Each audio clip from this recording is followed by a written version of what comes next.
Inside the Magic, show number 349 for December 11th, 2011.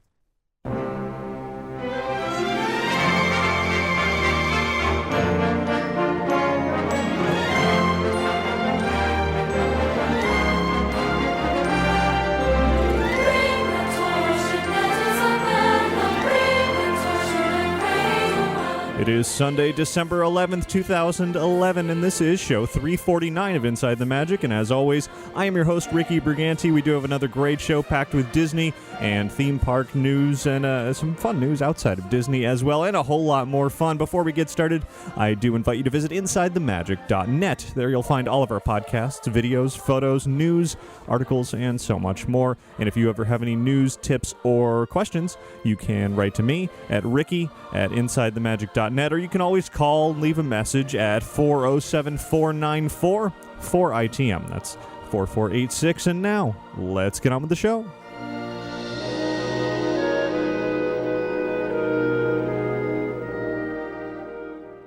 This week's episode of Inside the Magic is brought to you by Magical Travel. If you're hungry for a great deal, Walt Disney World is offering free dining once again for select dates in January, February, and March. So you're going to want to book now for the best availability, as that offer expires just a few days from now, December 17th. Call Magical Travel today to take advantage of it at 866-207-8387, or visit them online at magicaltravel.com to receive a free price quote, and be sure to mention Inside the Magic to receive your free Disney gift card for qualifying bookings when you book your vacation with Magical Travel. And by Audible, get a free trial of Audible, along with a free audiobook download and access to over 85,000 titles at audibletrial.com/InsideTheMagic. And of course, thanks very much to listeners and viewers like you and like Andrew Lorum for your donation this week, and all of our monthly recurring donation subscribers, and anybody who is also doing your Christmas shopping through InsideTheMagic.net/Amazon. Every purchase made through that link we'll get credit for, and we greatly appreciate it. And now, let's get on with the show with our trip around the world.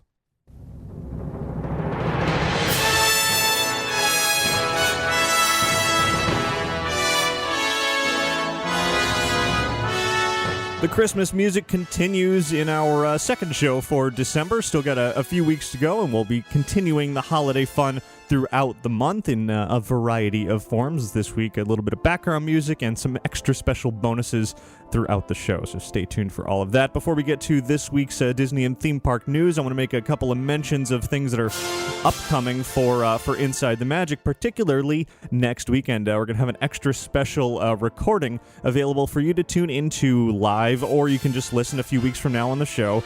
Fans of Inside the Magic for a long time, for years now, probably already know what I'm talking about. We are approaching the end of 2011, and that means it will be time for our annual Year in Review show, the massive show where we go back and talk about everything that happened over the year, all the news, all the announcements, all the new attractions, all the fun, special events, and everything, movies, and just anything that was important.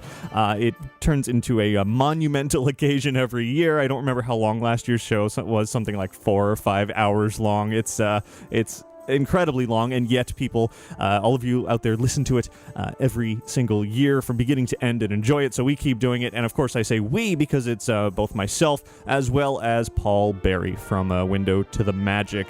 He'll be joining me once again for our big conversation. Now, we're actually going to be recording that show on Saturday, this coming Saturday, December 17th. No specific time set quite yet. It will be later in the day, sometime. I'm guessing, I'm just throwing this out there, maybe 7 or 8 o'clock Eastern time. I'm really not sure yet. We haven't set a time yet. So what you're going to want to do is check Twitter and Facebook to find out the specifics, because we're going to have a live audio stream, which we did last year. I don't remember how many people tuned in, but whoever did really enjoyed it. So if you want to listen to the show, or in part or in full live as we record it, there's not going to be a video version of that, but there will be an audio stream as we record that. And so that's going to take place on December 17th. So follow us on Twitter. which is just twitter.com/InsideTheMagic. Find us on Facebook at facebook.com/InsideTheMagic, and I'll be posting there within the next couple of days. By the time you hear this or see this, we might already have set a time to find out when you can tune in live for the Ear in Review. And then, of course, if you don't want to tune in live or you miss it on Saturday, we will be releasing it officially as our big podcast. It'll be the very first one for 2012. It will be on January 1st is when it's going to hit the website and the feeds and all of that, both for Inside the Magic and Window to the Magic as well. Yeah, there it is. Ear in Review coming up very soon. So stay tuned for more details on that. And then a week before that, of course, is a week before that goes out, it will be the Christmas show. Sunday falls, or rather Christmas falls on a Sunday this year.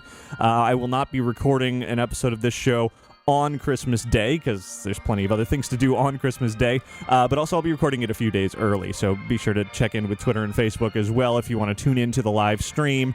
I'll still offer one, but it won't be on Christmas, so I'm not sure exactly when I'll be doing that or what the show is going to have, but we'll definitely be doing that a few days in advance. And in addition to Twitter and Facebook that I just mentioned, our accounts, I might as well also throw out there for any of you listeners out there who maybe are new to the show or haven't followed us in all of the various sites that we have. Of course, we have InsideTheMagic.net, which I mention many times every week, in addition to Twitter and Facebook. We also have our YouTube channel, which is approaching 20,000 subscribers and has millions and millions of video views and over 500 videos on there. Find that at youtube.com/InsideTheMagic. As well, and I mentioned the live stream. There's quite a few people in the chat room right now watching our live stream of this week's recording of the show. Any of you listening or watching later on YouTube, if you want to tune into the live video version of recording Inside the Magic, it's usually on Sundays around 2 p.m. Eastern or so. Sometimes it'll get earlier or later, but right around there. Again, follow us on Twitter and Facebook to find out for sure, and you'll find that over at InsideTheMagic.net/live. So with all of that said, now let's get into this week's theme park news, and actually the biggest story of the week definitely is not Disney. Universal Studios by far takes the cake for the biggest story, and rather than having me blab on about it, first I actually want to take you to the big announcement that was made at Universal Studios Hollywood just a few days ago. I'm not going to play the entire announcement, although you can find it over on InsideTheMagic.net. I'm just going to give you a few of the highlights here, and so I'm going to turn it over right now to Tom Williams, Chairman and CEO of Universal Parks and Resorts, who will also be introducing a couple of people you may be familiar with, as well as Ron Meyer, President and CEO of Universal Studios, and Barry Meyer, Chairman and CEO, Warner Brothers. Oliver Phelps, who played George and Fred Weasley in the Harry Potter films. Guys, come on out.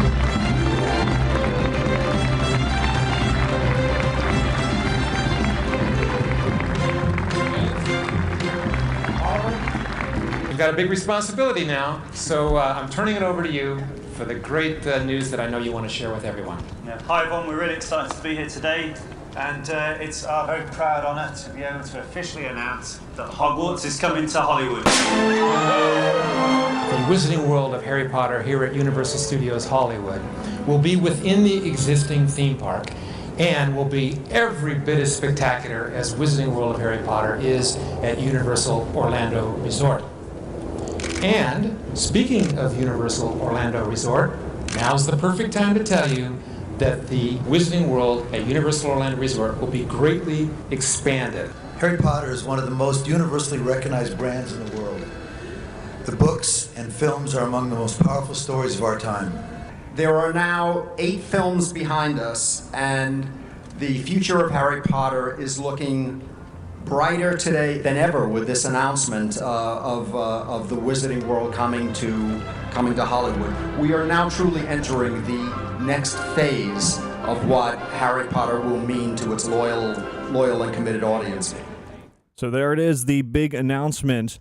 Indeed, that the Wizarding World of Harry Potter, something that has really shaken the world of theme parks up, really been hugely popular out here in Orlando, is indeed officially, after much rumor, going to Hollywood in Universal Studios California, Universal Studios Hollywood. Now, specifics are not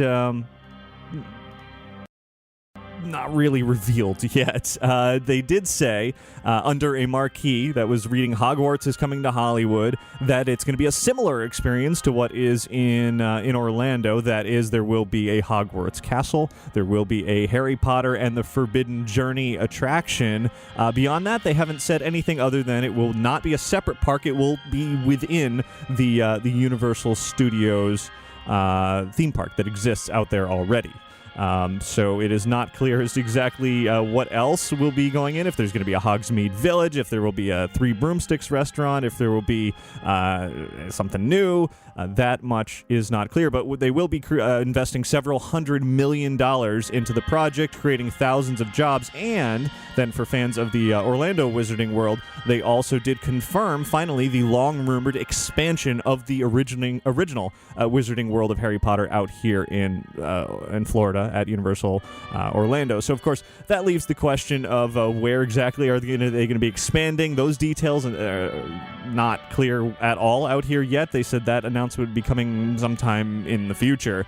So for now, we just don't know exactly where that expansion is, if it's going to take over Jaws as it's been rumored, or if it's going to be taking over more of the Lost Continent, or anywhere else out in Islands of Adventure or Universal Studios. Just not clear yet, but definitely some big news there for Harry Potter fans, and certainly for the theme park industry. As I said, the Wizarding World has been a huge investment into the world of themed entertainment, really shaped the way that Disney certainly is approaching their projects, and SeaWorld, and having big projects like this is just plain a good thing for everything in the world of theme parks, because it just creates competition, it creates excitement, and it makes more projects show up, and better projects, and more elaborate, highly themed environments, and it's just a wonderful thing. So whether or not you're a fan of Harry Potter, it really doesn't even matter. Sure, it's exciting if you are, but if not, it's just great to see more and more happening in theme parks, and that just means more and more happening elsewhere in theme parks as well. So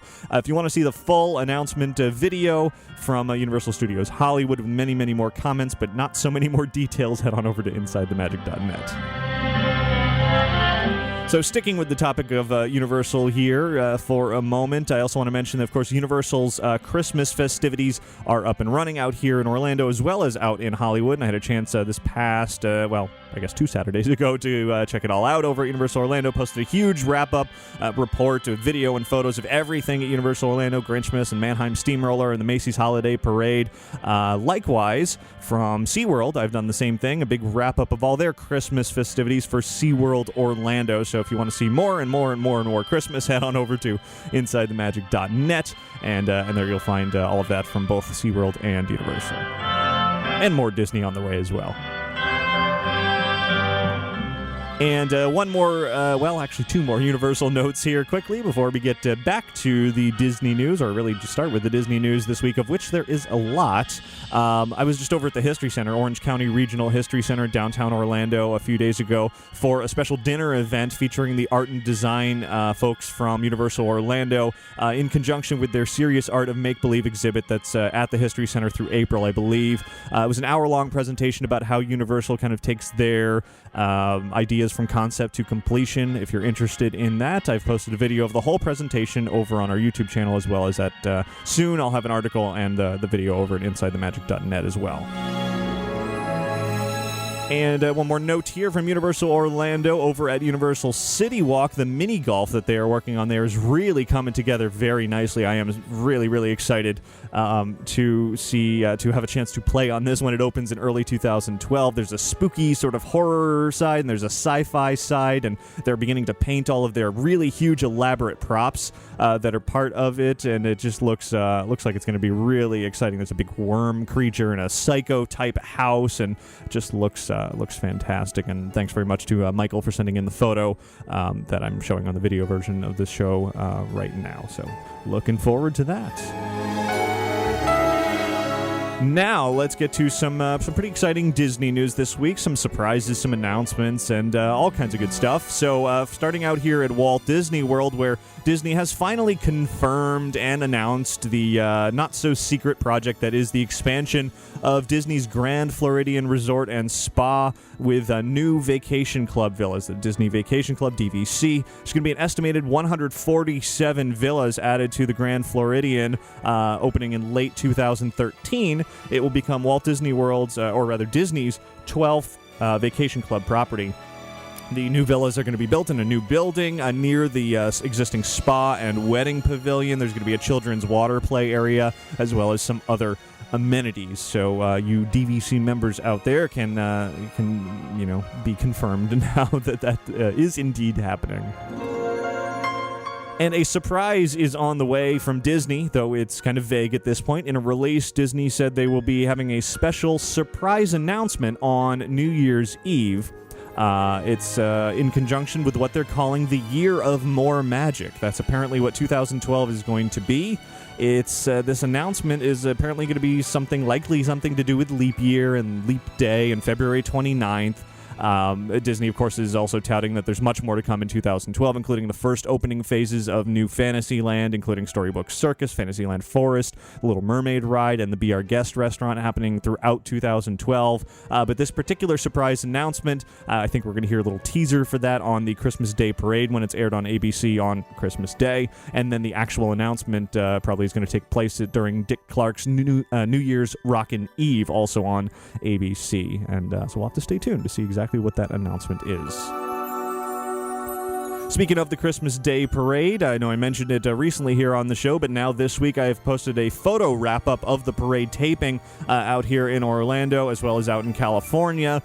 Those photos are over at InsideTheMagic.net, of course, and you'll find pictures of all the performers from the parade that will be on ABC TV on Christmas morning. That includes Christina Aguilera, Justin Bieber, Jennifer Hudson, CeeLo Green, One Republic, Scotty McCreery, the McLean Sisters, and even the Muppets. It's all hosted by Mario Lopez, Maria Menounos, and Nick Cannon, with an appearance by Samantha Brown as well.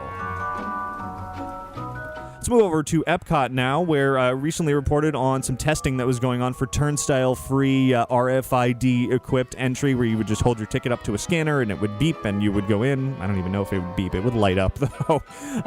Anyway, so that test apparently is over now because I just recently read, in fact, just today read that those entry RFID devices are all gone from Epcot at this point. They've returned it to the old turnstiles, so definitely was just a test. It was the second of such tests at Epcot, and I suspect there will be more similar tests in the future as Disney decides what they want to do to improve the situation of getting into their theme parks.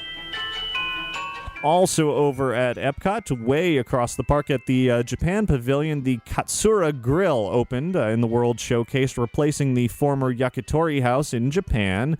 And the new Katsura Grill features quick service dishes with a lot of the same menu options that the Yakitori House had. They also added edamame, as well as, let's see if I can pronounce this one, okonomiyaki, a traditional Japanese pancake with vegetables and a tangy sauce, as they put it, as well as something else new, a crispy panko breaded chicken sandwich, and a cold ramen noodle dish. So if any of that sounds appetizing to you, head on over to Japan in Epcot to check it out. Moving over to Disney's Hollywood Studios now for a little bit of extra Christmas bonus at the American Idol experience. There's now holiday songs that you can choose from, sung by pop stars, but of course sung by you if you're performing there. They include the Christmas song by Christina Aguilera, Santa Baby by Taylor Swift, and Blue Christmas by Bon Jovi, amongst others. There's also holiday-themed lighting and some holiday accessories like a scarf and that kind of stuff that you can wear on stage if you want to sing some Christmas songs while auditioning or performing at the American Idol experience. Fans of the old Pleasure Island that is currently kind of sitting there doing nothing will be excited to find some more details on special performances that will be coming at the end of the year, just for a week. ABC Sound Studio Theater at Disney's Hollywood Studios is going to be home to the Comedy Warehouse Holiday Special, featuring improv comedy with alumni from the Comedy Warehouse on Pleasure Island. It's going to be daily December 25th through December 31st, with showtimes 11:30 a.m., 12:30 p.m., 1:30 p.m., 3:45, 4:45, and 5:45 p.m. daily. It's all included in park admission. Times may change, and it's only for that week. And on a related note, just a few days ago, there was a cast member party after hours at Disney's Hollywood Studios in the Indiana Jones stunt show area, where the Adventurers Club lived once again for one night only for just the cast members. It was a performance by many of the familiar Adventurers Club performers, and it existed briefly once again, but now it is gone. Once again, no word as to whether or not Disney will bring it back ever again. I did see that some cast members, of course, recorded it during that party, put it up on YouTube, so if you search for it, you can see some video of the Adventurers Club at the Indiana Jones stunt show stage. Let's go to the world of Walt Disney World hotels, where some additional details and a look behind the construction walls were released this week for Disney's Art of Animation Resort. It's being built opposite Pop Century, with the first phase opening in May of 2012, and Disney offered a look this week of some really larger-than-life characters, these huge sculptures that Disney is adding to the hotel. You've got Mr. Ray, who is absolutely enormous. That's from Finding Nemo, of course, along with Nemo and Marlin. This Finding Nemo wing of the hotel is scheduled to open May 31st of 2012, followed by the Cars wing in July of 2012, the Lion King wing in September 2012, and the Little Mermaid wing by late 2012. You can see some video of all of that being installed over at InsideTheMagic.net. In other Walt Disney World hotel news, this week was the official groundbreaking of a new hotel, though it's one that most people probably won't stay at. It's the Four Seasons Hotel Luxury Resort. It will be a 444-room resort in the enclave of Golden Oak, which, of course, is the ultra-uber expensive community that's being built at Walt Disney World. Four Seasons is anticipated opening in 2014, so quite a while away. It's going to feature, in addition to the rooms, a rooftop restaurant with a Magic Kingdom views, 3 pools, a lazy river, and a whole lot of other things. And I'm sure it will be very, very expensive to stay there. But some good news on the hotel front as we switch coasts out to the Disneyland Resort is that finally Disneyland hotel workers, representing the union, representing 2,100 workers, has apparently reached a 5-year contract with the Disneyland Resort. It includes wage increases, affordable health care, decreased workloads for housekeepers, job security, and seniority protections. This is after a 4-year just scuffle with Disney, protests, and, you know, if you've been to Disneyland over the last few years, you've probably seen the hotel workers picketing and protesting outside, and finally it seems like all of that is going to be coming to an end, at least for the next 5 years or so. The specifics are going to come out of the agreement once it is ratified, which is expected this week. Sticking with California here, over at Disney California Adventure, something new is, lots new is popping up in Cars Land. More specifically, Disney offered a look behind the construction walls there this week of Luigi's Casa de la Tires, where they were installing the Leaning Tower of Tires, which of course was prominent in the Cars film. It's being installed there. There will be a Flying Saucers ride type of attraction on tires in that area. And Cars Land still doesn't have a specific opening date yet, but it will be pretty soon-ish, in a few months. In summer of 2012 is when it is anticipated. So stay tuned for more specifics on as Cars Land shapes up. Also over at Disney California Adventure, Phineas and Ferb are getting into the Christmas season with a special holiday version of their new Rockin' Rollin' dance party. So if you're the type of person who likes these dance parties that make their way through the streets of Disney's theme parks, now you get a Christmas version as well, featuring Phineas and Ferb.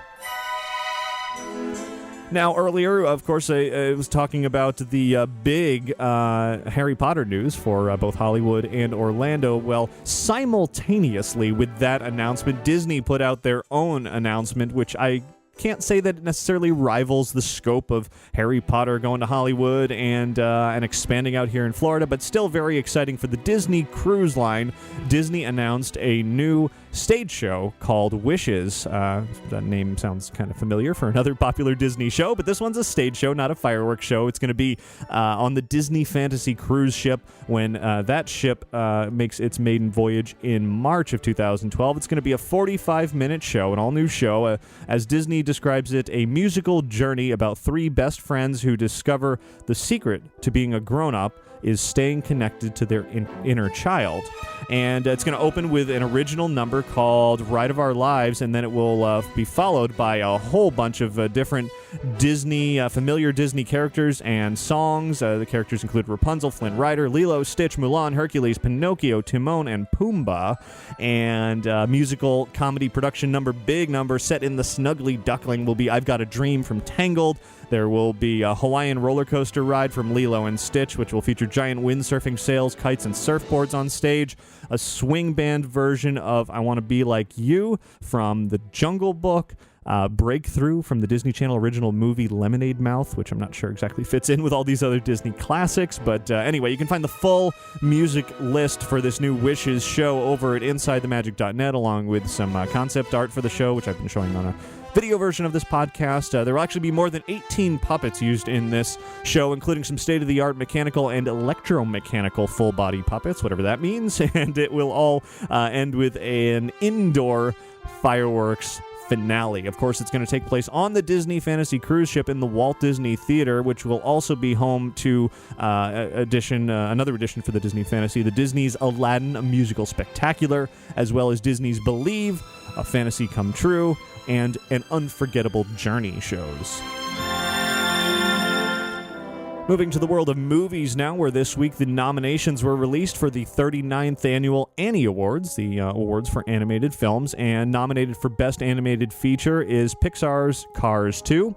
Best Animated Short Subject, La Luna, is nominated, which is interesting because it won't actually be released until 2012. It will accompany Brave, that is a new Pixar short. However, it has been screened for voters for in enough times to, I guess, qualify for this year's Annie Awards. The Ballad of Nessie, which was before Winnie the Pooh in theaters, was not nominated. But what was nominated in the category of Best General Audience Animated TV Production is Prep and Landing Naughty vs. Nice. Best Animated Television Production for Preschool nominated are Jake and the Neverland Pirates, as well as Mickey Mouse Clubhouse. And in the category of Best Animated Special Production, Industrial Light and Magic is nominated for Star Tours, The Adventures Continue. A really specific category there, and I have to imagine they'll be winning that, and Disney will probably be winning many awards. Those are just some of the nominations. There's actually a huge list of nominations that Disney and Pixar received. And Disney is actually supporting the Annie Awards this year. They boycotted the awards last year over some voting issues. They had issues with the way the voters were being... Well, it's a long story, but apparently there have been some promised changes, and they've happened, and now Disney is supporting it. The awards ceremony will be taking place on Saturday, February 4th, 2012, at UCLA's Royce Hall in Los Angeles. You can find out more, as well, including a list of all the nominations, Disney and otherwise, over at AnnieAwards.org. An interesting research project has been going on, including the Disney Research Center, ETH Zurich, BlackRock Studios, and Disney Interactive Studios. A report about something called OSCAM, which is really researching into how you can create high-quality 3D imagery regardless of the screen size while reducing production costs. Apparently, 3D imagery really depends on your viewing distance from the screen, how big the screen is, and also individual physiological states, as the research puts it, that stereoscopic perception in real time really changes depending on the variables involved with how you're watching it, and that really screen size plays a big role in how much you perceive the depth in how deep the 3D imagery is, and also the difference in the parallax, which is how much the two images left and right are separated. Big screen to small screen, like the 3DS versus watching 3D in a theater, and it's difficult for all these content creators to have to adapt to 3D watching on a small screen versus a big screen, and so Disney is researching how to make that easier and friendlier and better for everybody. Of course, the Nintendo 3DS lets you have a little slider on the side that has the user adjust that target depth range, as they put it, how deep the image is, and that could be a possibility for future 3D sets or 3D glasses or who knows. But interesting to see Disney researching more about 3D. To move to the world of video games now, where, of course, recently we talked all about Kinect Disneyland Adventures. And moving forward, already Disney and Microsoft have announced a new Disney Pixar game for Kinect, an Xbox 360, called Kinect Rush, a Disney Pixar adventure. It's going to be exclusive to the Xbox 360, will be released March 20th of 2012. It's going to feature scenes from 5 Pixar films, The Incredibles, Ratatouille, Up, Cars, and Toy Story. It will feature time-based challenges, no controllers, of course. You'll be using your body and your hands and jumping around and all the stuff that Kinect normally has you do. You can find a trailer, a teaser for this new game over at InsideTheMagic.net, and the MSRP is going to be $49.99. In the world of TV, and also sticking with the Christmas theme here, of course, big holiday special Prep and Landing was on this past week, but don't worry if you missed it. The new Prep and Landing, that is, Prep and Landing Naughty versus Nice. Disney is going to be re-airing the special on December 23rd on ABC at 9 p.m. Eastern, 8 Central, so you can catch it then or DVR it or whatever you need to do to make sure you see it. And how about a Christmas time contest? Disney Consumer Products is a whole bunch of giveaways, 8 weeks of giveaways, in fact, as their Winter Windfall Sweepstakes. It began just a couple of days ago, December 8th, on their Disney Living Facebook page, and you can win a themed grand prize pack on a regular basis, including a whole bunch of different Disney toys. All you have to do is head over to facebook.com/DisneyLiving and like them on there. Look for the Winter Windfall section and read on from there, and you will figure out how to enter for some cool prizes. And iHome has announced a new line of Disney-licensed products, electronics, audio products featuring Kermit the Frog, Minnie Mouse, Phineas and Ferb, and Jack Skellington. There's a Kermit the Frog alarm clock, iPod speaker and dock. There's a Phineas and Ferb, Perry the Platypus waterproof portable speaker system. Some other products include noise-isolating earphones, over-the-ear headphones, portable speaker systems, iPod docking alarm clock speaker systems, and a bunch of other stuff. You can find out more about all these new Disney-themed speaker audio products over at iHomeAudio.com/Disney.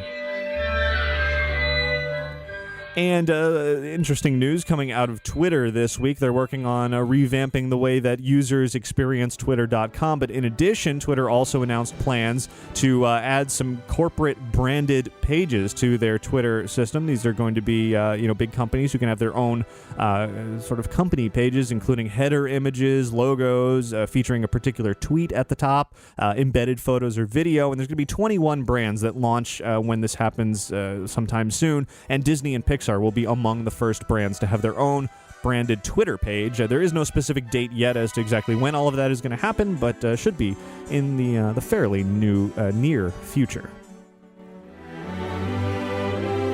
And let's see. There's a lot of news this week, as I said, but we're rounded down here. Just a couple of more stories. The NFL, of course, Super Bowl is on the way, and the NFL is working with the Walt Disney Company to improve the experience of attending the Super Bowl, basically, because they had a huge fiasco last year. They're actually working with Disney to train their 20,000 executives and employees to make what they're calling a fans first initiative to make this year's Super Bowl going experience as great as possible. Last year, 3,275 fans showed up to the Super Bowl. Were all excited, traveled from all over the world, had their seats and their tickets, and, well, their seats weren't ready, or they were deemed unsafe. Eventually, after hours, the NFL figured out how to seat most of them, but about 500 people ended up watching the game on TV rather than in their seats, and obviously they were not happy about that at all. Since then, the NFL has compensated them with many times over their cost of their ticket and their travel and all of that, but they don't want that to happen again this year. So the Disney Institute has been called in to teach on customer-friendly ways of Disney parks. That's going to include placing 500 workers in the parking lots to direct traffic in and out, to direct people to find the shortest lines to get into the stadium, and then to find their cars on the way out, and all kinds of improvements to make people have a much happier experience in attending the Super Bowl. And here's some other interesting sort of movie-related news. Academy President, that's like the Academy Awards, Academy President Tom Sherrock announced this week that Walt Disney Company President and CEO Bob Iger is going to be the chairman of the capital campaign for the new Academy Museum of Motion Pictures. Iger said in a statement, quote, the Academy Museum of Motion Pictures represents a bold new way of saving and presenting film history. It will innovate not only the museum experience, but also the public's relationship to the art form, end quote.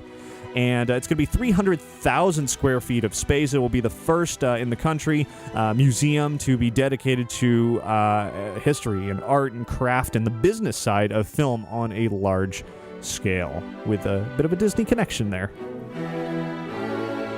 And finally, TV listing from Kirby over at bartlett-sloan.net/TV. In addition to all the upcoming Christmas specials, Prep and Landing and the ABC Christmas Day Parade and the Rockin' New Year's Eve. Well, this Monday, tomorrow, December 12th from 9:30 p.m. to 10 p.m. on the DIY Do-It-Yourself Network is an episode of House Crashers called Disney Holiday Special. That's going to rerun on Tuesday, Thursday, Friday, and Sunday. It's going to include all kinds of Disney Magic Kingdom holiday party and tiki huts and all kinds of good stuff that Disney fans will enjoy and want in your own house. So check that out on the DIY Network. And that is it for your news from around the world this week.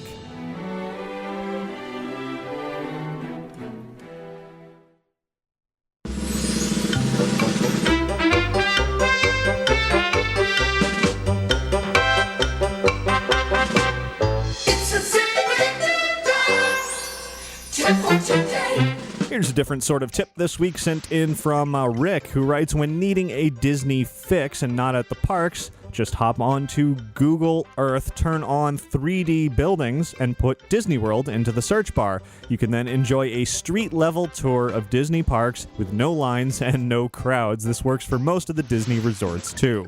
Rick, a great idea. If you don't have Connect Disneyland Adventures and you don't want to walk around the park that way, Google is definitely a great way to do it. The aerial photography is wonderful, but the 3D buildings and even the street view is available for Disneyland Paris, which is even better than the 3D buildings. But yeah, there's plenty to enjoy through Google if you want that Disney fix and you can't be there. Everyone else out there, email your tips into tips@insidethemagic.net.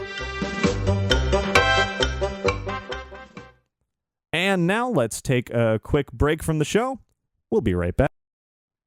Are you tired of the same old humbug work? Then you should enroll in Yuletide Tech. At YTT, our unique classes will get your career dashing through the snow and o'er the fields in no time at all. Fill your head with the knowledge you'll need to get your degree in advanced sleigh repair, snowman anatomy, naughty versus nice psychology, reindeer communications, toy finance and budgeting, dental technician, naughty and nice list drafting, open fire chestnut roasting, gingerbread house engineering, and many more. YTT made me the success I am today. Call today and give yourself the gift of knowledge. You'll be glad you did.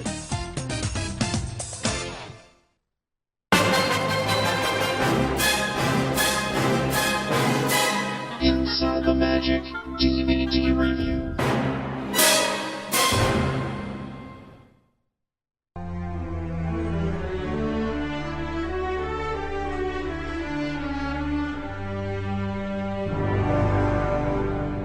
And hopefully you enjoyed that quick break from the show here. And now we are back and ready to do a DVD review, a Blu-ray review. And this quite possibly will be the world's shortest DVD review ever because, this is for the Rocketeer 20th Anniversary Blu-ray Edition. It's a 1991 film that comes out on Blu-ray for the first time just a couple of days from now on Tuesday, and it is a good film. It is a very good film. I haven't seen it in years. I hadn't seen it in years till I just watched it again the other day in checking out this new HD home release. It still holds up today. The movie, of course, is set in 1938. 1978, so can't really feel dated in that respect. It was a period sort of film back in 1991. It still is 20 years later. There's, some obvious effects issues, green screen and that kind of thing that don't quite hold up as well now as they perhaps did years ago. But with that said, it's still a very entertaining movie that does work. The comedy works, the action works. It's not a perfect movie, but it is still completely enjoyable. If you haven't seen The Rocketeer in a long time, then you should definitely watch it again, as I hadn't, and I did enjoy it. It's just kind of a fun adventure film that really has you rooting for the good guys throughout. And it really looks great in HD on this Blu-ray copy. It's totally restored, looks like a brand new film, except for some sort of green screen sort of issues. It sounds great. And the movie itself is just a lot of fun. Now, the bonus features on this new home release for The Rocketeer, however, let me list them for you. There's the original movie trailer.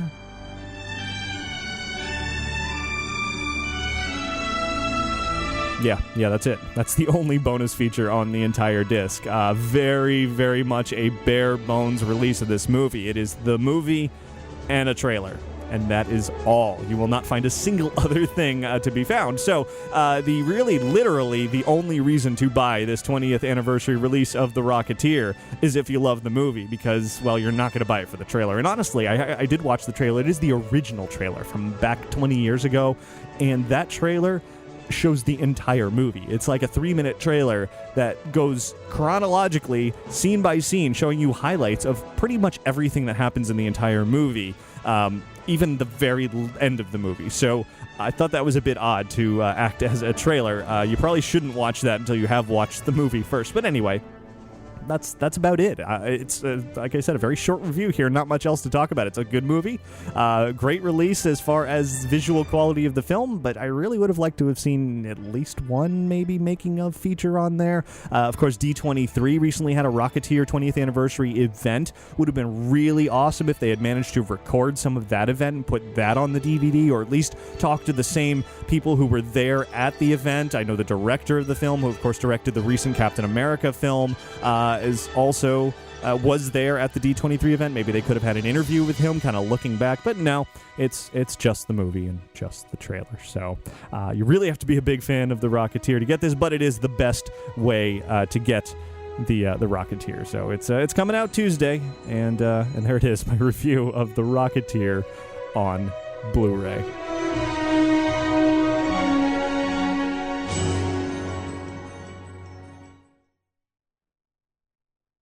And now it's time for another quick break, so stay tuned following these messages. Tired of Tinseltime traffic? Does your commute have you moving slower than a glacier? We know you have lots to do before the big day, so let the Bulb Transit System work for you. With more strands leaving to and from the North Pole every hour, you'll never get tangled in traffic again. Bulbs arrive every 10 minutes, so ride in comfort and let us whisk you away in our spacious and clean cabins. Bulb, when you have to get there, in a flurry. Now with late-night service to the Cole Elf District.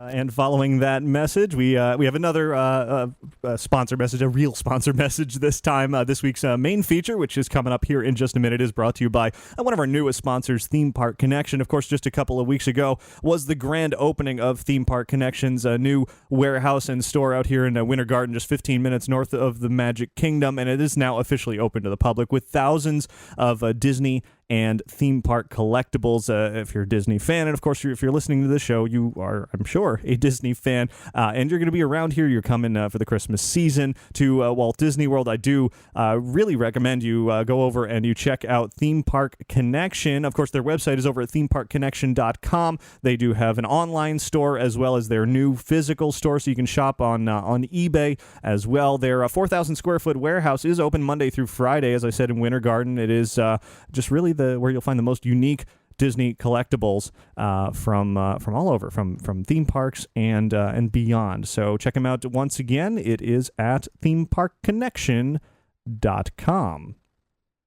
And with that said, we are actually going to be joined this week by a special guest here on the show. And it's somebody that, again, as Disney fans out there, you may be quite familiar with this guest. Joining us this week on Inside the Magic is a name that should be familiar to much of our audience out there. It is Susan Egan. Thanks very much for joining us on this week's show.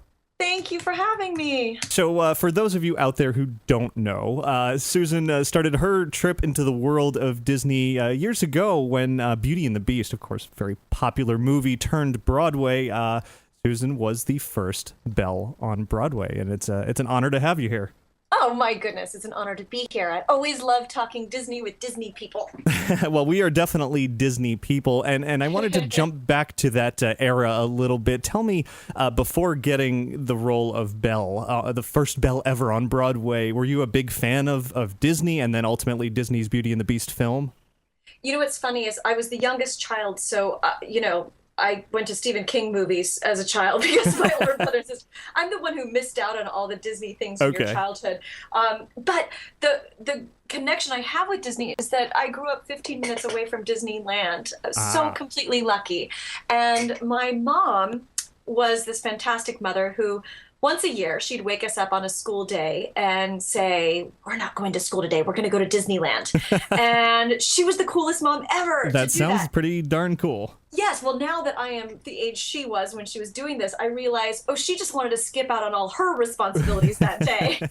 And she was a roller coaster fanatic, so she didn't want to wait in lines. Right. So we never went on a weekend. We always went on a school day. Excellent. But it was back in the day when you had tickets, E-tickets and A-tickets and stuff. And so I never got to go on those A and B rides because my older brother and sister wanted to go on Space Mountain. Sure. So I was sort of introduced to all that sort of Disney history as far as the movies and that kind of stuff when I was old enough to drive myself and go to see Bambi when it was re-released when I was 18. And but I grew up with the albums, with the music. From my little 45s of Cinderella to, the entire album of Julie Andrews as Mary Poppins. My parents were big music people, and so the music was just a part of my childhood, I guess. But then as I grew up, all of my friends worked at Disneyland when I was a teenager. They were in the parades or they were working. But even my husband, who I didn't know then, he worked in the restaurants at Disneyland, and I never did because I was always busy doing shows in community theater. And so what was funny is that my very first job with Disney is something nobody really knows. The 35th anniversary special of Disneyland, I played a Disney tour guide. And this was an audition in LA. It was a Screen Actors Guild job. And I took David Johansen, who was known as Buster Poindexter, around the park in all these little mini scenes where we got to go down Splash Mountain and all these things and do scenes while we were doing it. And we shot at, 4 a.m. when the park is closed. And we did the parade shots then with the cast of the parades. And all my friends from high school were in the parades and they're like, see, you can't not work for Disney. So if you go on YouTube now and you go searching for that, somebody might be able to find you in a very early Disney role. Oh my gosh. Not only was I terrible, it was the old tour guide costumes, which kind of look like a little Catholic schoolgirl outfit. Right. With a crop and a little riding hat. And they were cute. It's not on there. I check every so often. I have it. Maybe I should upload it. Maybe it needs to find its way on. I don't know if it ever needs to, but it is a truly amazing, magical place. And that was the first time where I really got to go behind the scenes and see how the park is all put together in the production. And it was my first introduction to how Disney produces big productions. So how do you go from being tour guide with Buster Poindexter to Belle on stage? Well, I think I was a sophomore in college, and so advanced 3 more years. And I lived in New York by that point. And Beauty and the Beast was one of the many auditions I went to. Only I almost didn't go because I had short, spiky red hair and freckles, and I look like Peter Pan. So the idea of me going and auditioning for Belle, the prettiest girl in the village, was just ridiculous to me. And so I didn't want to go. And my agent said, no, you go. You've never met this casting director, and don't be the one to edit you. Let them edit. Just go to everything. And I went to 5 or 6 auditions that week. And just thank God I listened to them, because actors are pretty much the worst judge of what to do. And little did I know that that they wanted somebody quirky and that everybody looks the same in the wig and the blue dress. That didn't matter. That's the whole point of acting, is you're becoming somebody else. Right. I just have never thought of myself as, the prettiest girl in the village. I found that ridiculous. Even when I was doing the show, I mean, you have to understand, like 3 of the girls in our cast had just been Follies girls in the Will Rogers Follies right before me. I mean, any one of them would be the prettier. But the power of suggestion with the story, when, if the audience has told you're the prettiest one in the village, then I guess for it. But that was my own insecurity. Well, I'm sure you were the prettiest one in the village up on stage, and I know many, you did obviously very well, and you're still remembered all these years later as that first Belle, and you even still provide some voices for Belle occasionally, don't you? Do actually, yes. About 7 years ago, the whole princess franchise really took off. Right, yeah. Disney's so smart, and they started producing CDs with original music. They had first started doing compilation CDs, and I was on a couple of those as Meg and as Belle, because they would take like a song from the Broadway production of Beauty and the Beast, but they would also use songs, of course, that Paige O'Hara had done, and they would put them together on these compilation discs, and they sold really well. So they started producing original music with princess voices on it, and I was lucky enough to get to sing Belle for the last 7 years on, I don't know, 5 or 6 CDs, and lots of singing Belle dolls and funny little electronic things and video games. Yes, exactly. Yeah, it was completely fun. I mean, it's cool. There's a doll that when you press her hand, I'm singing, and I mean. What's not cool about that? Yeah, everything is cool about that. And you just mentioned Meg, of course, from Hercules, and that was your next sort of major Disney role back in, '97. Hercules came out, exactly, and yes. you voiced that character. Well, they auditioned in '95. That's how long it takes to make those movies. Sure, and everybody says, well, in retrospect, well, of course you were a shoo-in. You were playing Belle for them. And what I have to explain is they would not even let me audition because I was playing Belle for them. Wow. Belle is nothing like Meg. Right. What they didn't know, I guess I had successfully hidden it from them, is that I am naturally Meg. I am not naturally Belle. I was acting as Belle, and Meg is kind of right where I live. And not only that, Meg was described as Barbara Stanwyck in The Lady Eve. And I love those movies from the 30s and 40s, all those really strong female characters. And the script to Hercules was so well written that it lent itself to that style of acting, that cadence. If you think of Lauren Bacall saying, if you need me, just whistle. You know how to whistle, don't you? You pucker up your lips and blow. There's a sing-song cadence to it. Right. That is absolutely, Megara. My friends call me Meg. We say, what if I had any friends? So they give the name along with all those rippling pectorals. I mean, it's not a style of acting that you would see today. And honestly, they let me audition just to shut me up, but they had no idea that I have seen every last Bette Davis, every Joan Crawford, every Lauren Bacall, every Barbara Stanwyck movie ever. And they were incredibly surprised, actually, because my voice dropped, about a fifth. And then I had this edge and an attitude to it, which I had never been allowed to play because of my look. If I'm doing anything live action, I'm always this sweet girl, but I was always longing to be Meg, the bad girl, the girl on the wrong side of the tracks. And so I just threw my everything into it, and they just picked their heads up and looked at me and they said, Susan? And ultimately that they record you while you audition, that tape, that's how long ago it was. Right. They're never actually called back for voiceover auditions. The tape is called back. So they narrow down and down and down and down. And then about a year later, they test animate to their top 3 choices, and they see which voice suits the character the best. And I was lucky. I won out. But it was funny. So a year and a half later, I'm recording Meg while I'm still doing Beauty and the Beast, but I'm in Los Angeles now doing it. And we were recording during the day, and I was working as Belle at night. And Alan Menken came bounding into my dressing room after one of the Beauty and the Beast shows, and he was, upset, visibly upset, which I had never seen him like that. And he's like, we need to talk. And I just thought, oh my gosh, okay, yes, of course. He's like, you have to stop it. I'm like, stop it? Stop what? I don't know what you mean. I mean, I'd done Beauty and the Beast 700 times by this point. And he's like, your Meg is creeping into your Belle. He's like, you're rolling your eyes, and you might as well say, tell the beast to shave or something. Like, it's gotta stop. And I'm like, oh my God, really? Oh, that's terrible. Yes, of course. Yes, that is wrong. That is wrong. Yeah, they're definitely two very different characters. And how do you sort of differentiate that in your head, juggling the two at the same time? A lot of it is actually just where the voice sits, and I think that's why they were so surprised with my Meg audition, is that, when you're talking like Belle, everything is a little brighter and a little lighter and higher, and everything is good and true and just, and everything in Meg is like she just finished smoking a pack of Marlboros, so, which she may very well have. Right, I could definitely hear that. Yeah. So anyway, but I was having so much fun with that because I'm never that girl. That it's, Meg's who I'd like to be. She's always got a one-liner ready for whatever happens. And, in life, you drive away from a situation and then you think of 20 things you could have said. So it was fun to play, the bad girl, the sexy girl, the one with the smoky eyes. Right. And, well, which do you prefer? Kind of be in that behind the scenes, not be your physical self, but you get to be whoever you want it through voice, or being out there on stage in front of an audience? They're both a lot of fun for those exact reasons. When you're out in front of the audience, you are in 100% control of the performance and the storytelling, and you're telling the story in chronological order. When you're shooting a TV show or a film, or even in voiceover, you're not talking in order.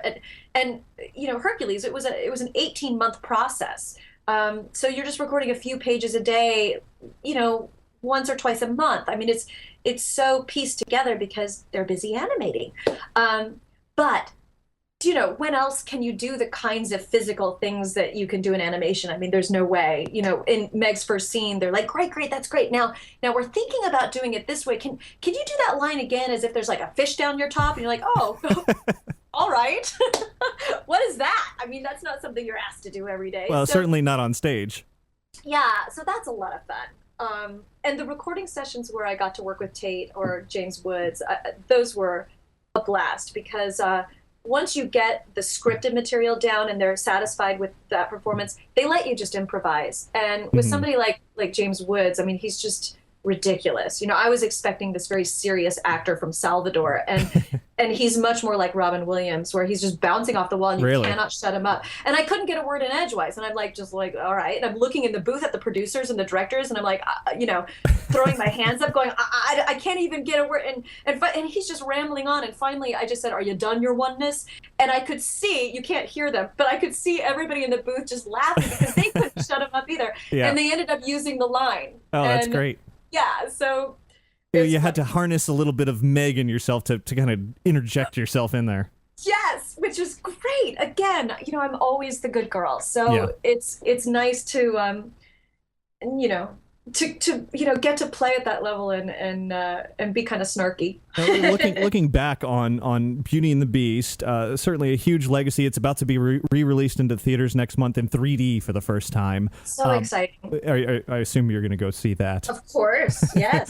So that, and then there's Hercules, which is still part of a great decade of Disney animation, but a character like Meg is not quite seen all as much as the Disney princesses. No. What do you think about that? Kind of looking at the characters you've been. Jane and Tarzan, the four forgotten girls. Meg is an interesting one because she's the only Disney girl. She's not even really a heroine because she's working on the bad side. She's the only one who makes the transition from bad to good. Every other female character is either good or bad. And Meg is kind of, I don't know if I'm allowed to say this, but I've always thought of her as the only non-virgin Disney heroine. She's got a bad history with men, and I think that's what makes her accessible and why a lot of people kind of like her. But she's not a princess, so she's not in that franchise. She's not a fairy. She's not in that franchise. She's in this, and she's not a villain. So she's in this like no man's land. But I wouldn't trade her for anything. I like her music. I like her voice. It's a different voice, and I don't mean my voice. I mean her point of view is a different point of view than any other Disney heroine, and so I kind of love that. But yeah, Hercules is not Lion King, but I think it deserves its place with the Disney iconic movies, just in the sense that it was very different. The fact that Gerald Scarfe was the designing animator and he had done Pink Floyd's The Wall, I mean, that was really cool that Disney I didn't even went know that, but that makes me like it even more. Yeah, I mean, because the look of it is so completely different from other hand-drawn animation. Right. And this is before anything went computerized yet. The Hydra is the only computerized element of Hercules. And so, there's something kind of whimsical and wonderful about all of that. And it's the ancient Greece, but it's really like modern colloquial kind of things that are thrown in there. I just think it's a super fun movie, and I think it works for kids and for adults, but it's kind of a sleeper. Yeah. Okay. So jumping to today, now we're moving past all of this, but there's still that bit of Disney-ness in you that I think you have now referenced in on your new album, The Secret of Happiness, which just came out a few weeks ago. You've got a song that I think our audience and Disney fans really have taken to. If you've seen the music video already, it's called Nina Doesn't Care. And let's check out a clip of that song. The Times said I was stunning. I got 4 stars from the Post. Nina only giggles, whacks me with her toast. As she puts me through the paces, I try not to yell, but it's hard when she prefers the mermaid over Belle. Nina doesn't care if the crowd is so impressed. She just makes a face and spits up on my dress. She's never seen my name up on the marquee. She's the princess now, I'm just plain old me. She's never seen me in the spotlight's glare.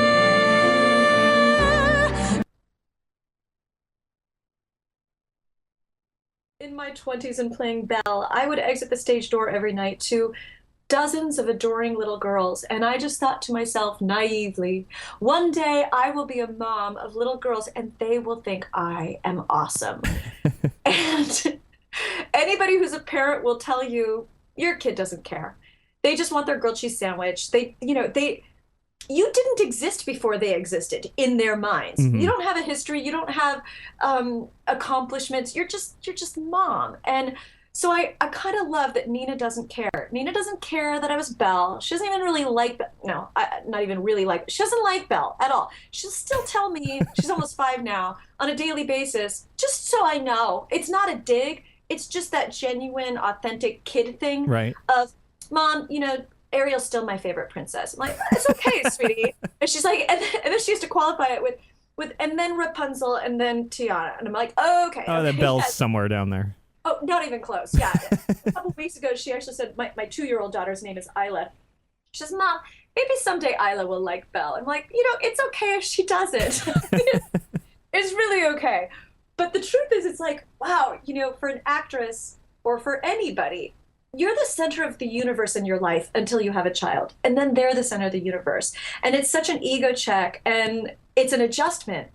But it's kind of a wonderful one. What the song is really about, the song then takes a turn at the very last verse where, if I get a bad review, if I have a terrible concert, if I don't get the job, and that's happened lots of times, I come home and my daughter still gives me the biggest hug because I'm mom. I'm just mom. And isn't it such a blessing that Nina doesn't care? And doesn't that just put everything in perspective? And it's so funny because the song can never really be sung by anybody but me because I have too many personal references in it that are jokes that make the song work. The fact that she likes the mermaid over Belle and things like that. But Mom, the reason I made the album is because I've been singing that song for about 1.5 years in my concerts, and every mom comes up to me afterwards and they're like, which one of your CDs has the Nina Doesn't Care song? And I'm like, oh, I guess it's time to do a new CD. Better get on that. And the irony is the more specific you are to your own story, the more universal the appeal. Because every mom, I had a mom write to me last week saying, I get it, I totally get it. My daughter's in 2nd grade and she doesn't believe that I would ever be capable of teaching 2nd grade. And I taught 2nd grade for 15 years before she was born. And I'm like, it's the same thing. It doesn't matter if you're a Disney princess or a teacher or a lawyer or whatever you are, you're just a mom at that point. You are just a mom. mom, and that is the blessing and the curse, and it's the daily struggle, and it's what I'm most grateful for. But isn't it hilarious? But the great thing about the music video was we got to visualize it using 2D animation, which is almost never done anymore. And my Hercules animator who animated the character of Meg, Ken Duncan, has a studio that still does 2D animation, and he animated it for me. So the very first couple of bars of the song are the idealized version of what you think a Disney princess's life would be like as a mom. And so naturally I would have forest creatures in my kitchen. And then poof, that's not at all what life is like, of course. I have, Jell-O in my forehead. So, and Cheerios in my bra. That's how you know you're a mom. Right. But the animation is so beautiful, and so, Mary Poppins and Snow White and Sleeping Beauty, and it's just that callback to classic Disney that I think Disney people really love, and the fact that Ken is the guy who did it just makes it great. The song itself is honors Beauty and the Beast. Tale as old as time, Nina doesn't care. So it's the juxtaposition of, yes, I was Belle. And people say, well, what is your album like? I go, my album is they're the songs that Belle would sing at 41. Right. She's been married now for about 15 years, and she's got a couple kids, and, the magic is worn off in the castle, and this is what she's going through, and it's wonderful, and it's a new chapter in her life. But the relationship, she's got a husband, she's got a life, she's still the daughter, she's still the dreamer, she's still all of these multifaceted things, but it is more complicated now than it was once upon a time. Sure. Well, the video seems to be a huge success with fans online. I just checked. Yeah. You've got over 200,000 views on YouTube. Yeah, we're almost at 250,000. I know. For a Broadway girl, that's unheard of. It's pretty great. Well, it is great because the video is great and the song is great. That mixture of live action and animation and kind of that traditional 2D hand-drawn animation. It is great to see that, and it certainly ties in perfectly with the subject of the song, and really plays together with that sort of transition from the beginning to the end, and you kind of get it all in one package and really get the point. Oh, thank you so much. We have a making of that video of people who are particularly interested in animation. The whole second half of the making of, and it's only 6 minutes long, is dedicated to exactly how Ken and this, the two other animators who are working on it, how they did it. And the technology is amazing. I am still so completely blown away by animators and how they do it all. And not only that, I just watched that making of just a little while ago, and the annotations, the little notes on it are absolutely hilarious.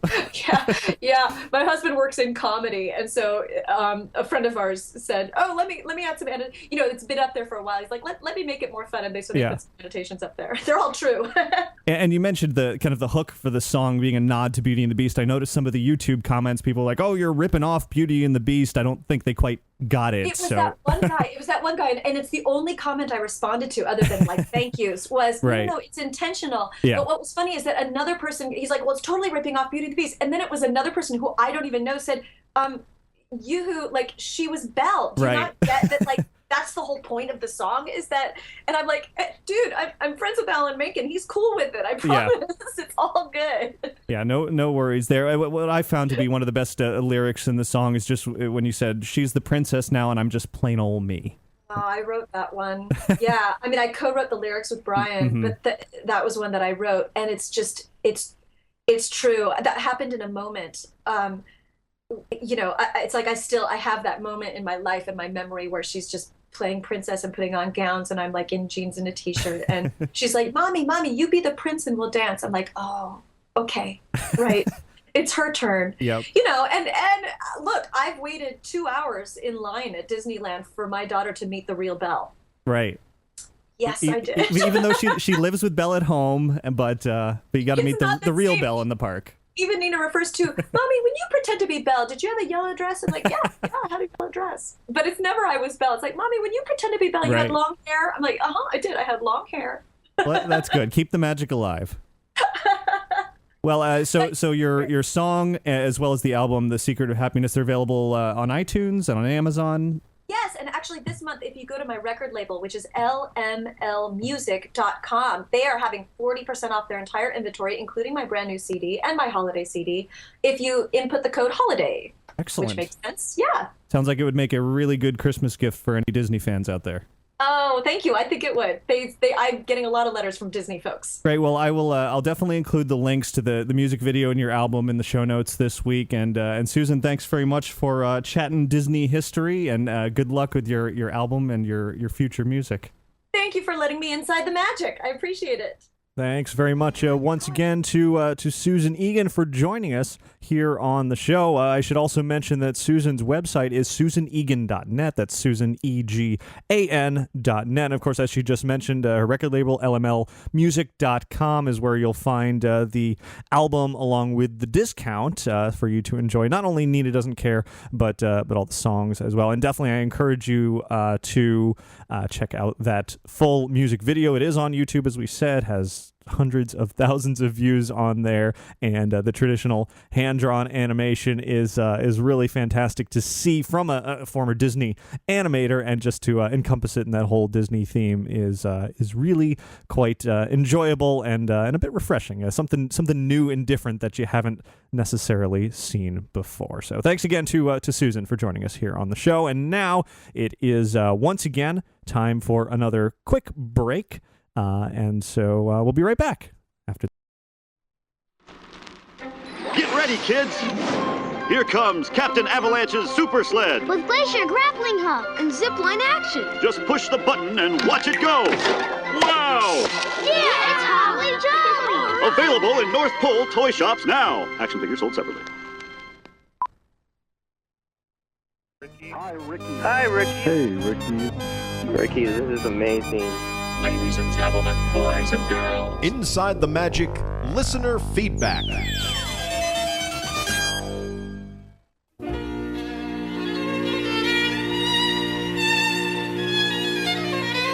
And we do have a little bit of listener feedback to go through this week at the end of the show. Actually, some really interesting messages that I just discovered recently. Before I get to that, I do want to mention those three little mock advertisements you've heard throughout the show, or seen if you're watching the video version, are sort of little promos from ABC's website for Prep and Landing, which, as I said, they'll be airing the Prep and Landing Naughty vs. Nice special once again on December 23rd. It was already on TV once again. Prep and Landing, the original, is on DVD now as well. So good stuff there. Really enjoy that series. Hopefully it'll continue into the future, really as the makings of some Christmas classics. So now moving into listener feedback, Joe wrote in response to some recent conversation. Joe writes, listening to your latest show, I heard you read an email about visiting Harry Potter when staying on Walt Disney World property. In June of 2010, we decided we wanted to do the same thing and found online that there are Mears packages for transportation for the price of a 1 or 2 day two parks ticket. I don't know if that yeah, so anyway, you can look online. There are special deals for Mears. You can definitely find some good extra packages, I guess, in order to get from Walt Disney World over to the Universal Parks. It's usually Mears that I recommend when everybody asks, how do I get from a Disney hotel to the Wizarding World? And it's also good to hear that you can find package deals to get your tickets for Universal along with that transportation as well. So thanks, Joe, for that tip. Billy writes in and says, I'm going to Orlando in January, and we'll be going to Disney and SeaWorld for the first time. I already got my Disney tickets from the Disney store. My question is, where should I get my SeaWorld tickets from? Internet or any locations in Orlando? Well, Billy, you got your Disney tickets from the Disney store. I would recommend getting your SeaWorld tickets from SeaWorld. That's always my default answer, because it's always the possibility if you get tickets from somewhere else. There's a lot of really reputable companies out there, and then there's a lot of really not so reputable companies out there. And for me personally, I don't want to try to save $2 on a ticket only to find that I wasted my $70 whatever because the ticket doesn't actually work. I'd rather spend the extra $2 or $3 and buy it straight from the source and be assured that it is going to work. So my recommendation is always, whether it's Disney, Universal, or SeaWorld, or anywhere else, just get the tickets from the place that you're going. It's the only way, really, to guarantee that you'll get it. With that said, there are reputable companies out there that do offer tickets in bulk for discounted prices, or they get them in bulk, and then they are able to sell them at discounted prices. And if you find one that you like and you whatever, then that's great. But for me, my instant recommendation is, if you want SeaWorld tickets, just get them from SeaWorld. Next up, an email from Michael reminding me of a deal I had read about and then forgotten about and didn't mention. And anyway, here it is. Here in Orlando, and actually anywhere, there is a Hard Rock Cafe. On Hard Rock's website, they're offering a good deal between now and December 21st, 10 days from now, where you can get for $4 a burger, fries, and a drink for only $4. Really good deal there. It's at hardrock.com/promo/legendary. And a whole bunch of other stuff after that. You know what? I'll just put the link in the show notes. You might be able to just have it work just stopping there. I will check that right now and see if it works. Yep, it does. Simply hardrock.com/promo/legendary. Just sign up there. You'll get your coupon. Enjoy. It doesn't have to be the Hard Rock at City Walk. Here in Orlando, it could be any Hard Rock anywhere. So good to enjoy that. Next, an email from Nathaniel, who writes, I love your show. I think Inside the Magic is so amazing to keep the public up to date with all the magic of Disney. I have a question about the Fantasyland expansion. Will there be utilidors under the new area? Nathaniel, great question.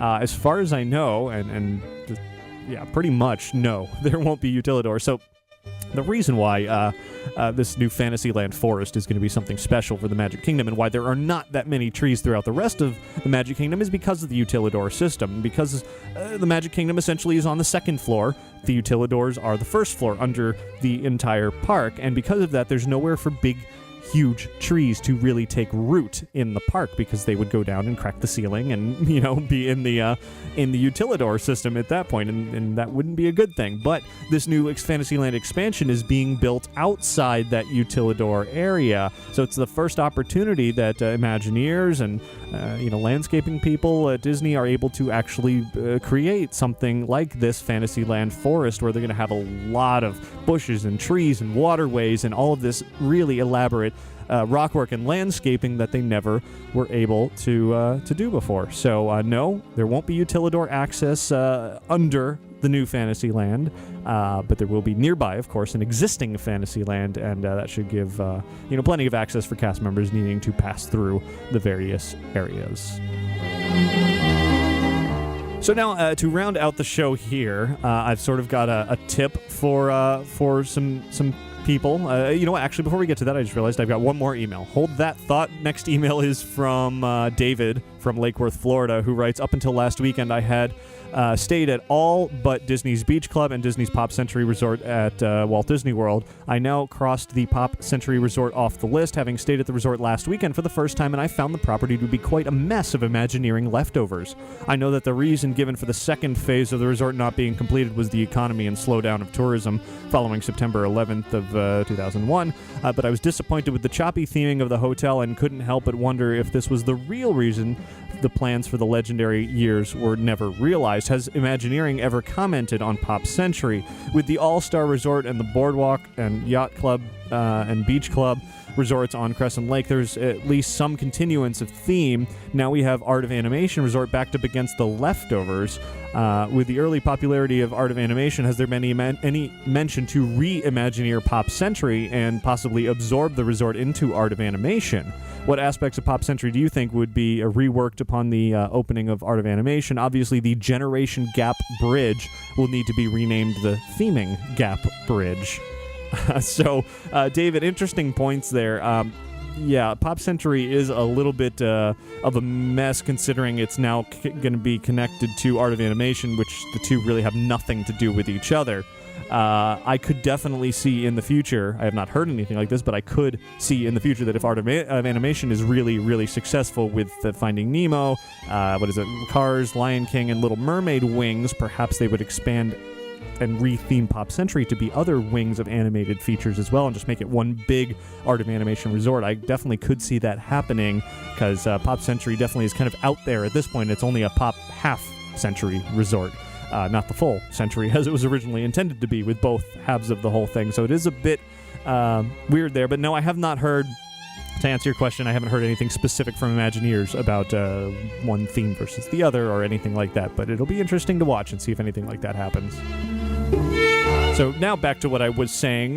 This hopefully will be some advice for many of you out there, because it helped me, and it leads me to 4 messages that I didn't know that I had that are very old at this point, and I apologize for not seeing them sooner.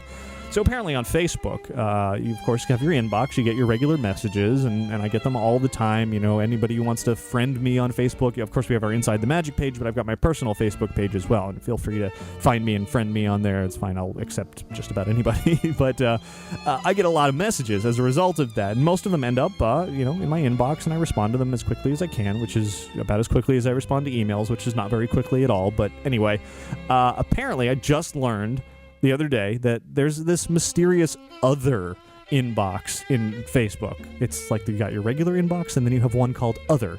And it's Facebook's attempt to create this other sort of spam folder, essentially, where they'll throw event invitations and things like that, just stuff that you weren't really supposed to, you wouldn't want cluttering up your regular inbox. Stuff from, I guess their definition of it is if the message came from a friend or a friend of a friend, then it goes in your regular inbox. But if it comes from someone that you're not connected to at all, it ends up in this other inbox. Well, apparently for years now, literally years now, my oldest message was 2007, messages have been piling up in this other inbox. So I just checked it after finding out about it, and I found 4 messages from listeners when I put out a request back in 2010, last year, toward the beginning of 2010, when I asked for all of you to write in with your favorite Inside the Magic moments.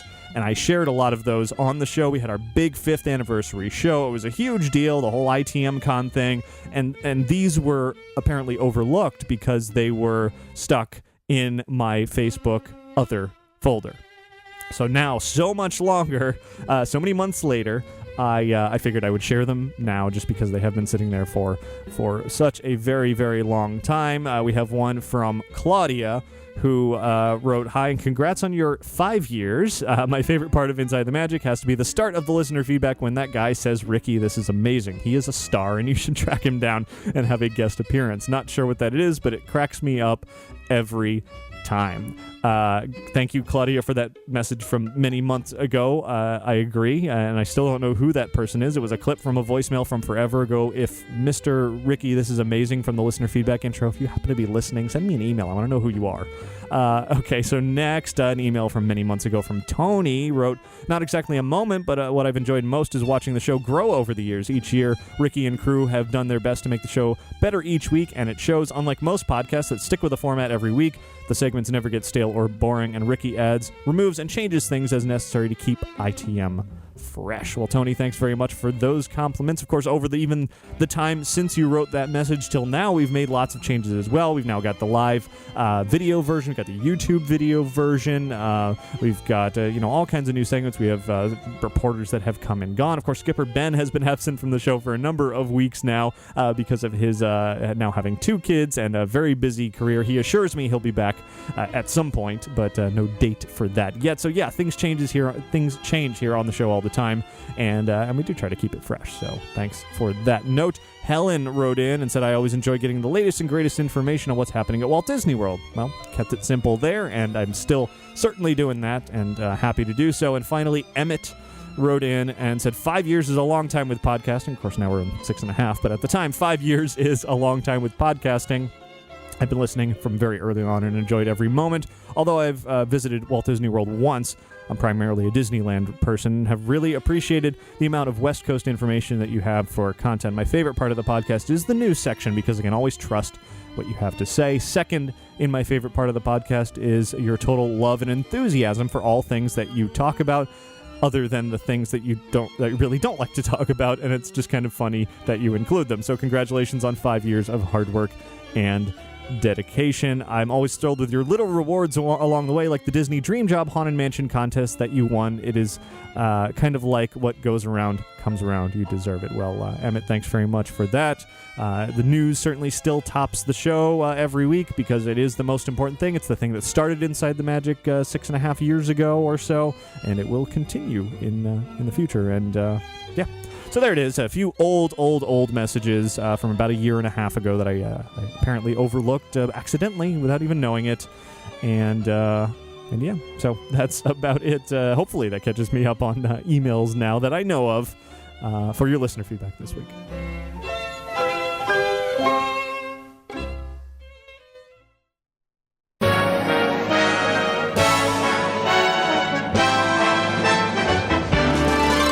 There's a great big beautiful tomorrow that about wraps up show 349 of Inside the Magic. I hope you enjoyed our chat with Susan Egan, the very first Belle on Broadway, the voice of Megara in Hercules, and with her new CD with that great song, Nina Doesn't Care, that Disney fans will really enjoy. Definitely head on over to her website and check out her music video on YouTube. You will certainly enjoy it. I do want to thank Magical Travel for sponsoring this week's episode of Inside the Magic. You can find out more about their travel services by visiting magicaltravel.com.